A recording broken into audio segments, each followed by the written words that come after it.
Amadou Paris.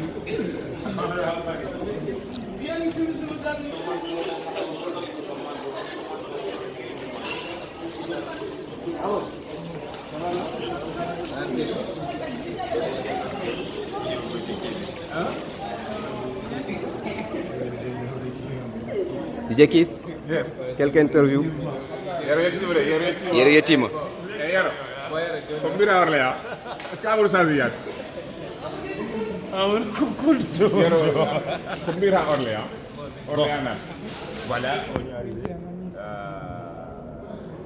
Maintenant, comme bien wonata woni ma wonata inde wonata fof gasi hala gasi wala on jiya c'est ça Orléans Amadou non on pari Amadou non sans ziyaade lawol ngol o sans ziyaade parce que mi ñam avion li kanyum nanguno reddu sahaaji fof o yawi rokkom yaha saji wajibe a gel do avion fuddi nerede da bila ko nerma mi gay ma nak boccore be mara kornu bo fo mi anda da dum famani bila ko min ka do ngon tout à lecture tout sur ba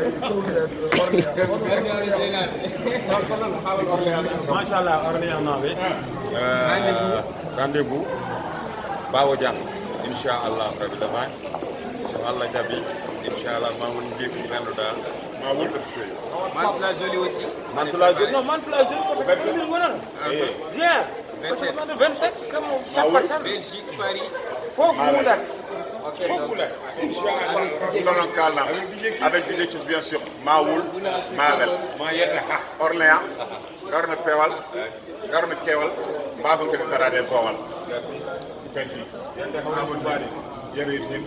Wajibe mino non yam wasa addi manto wo ala lay saka manto wo ara parce que susa jangul abiyo pour sirde de voilà c'est ça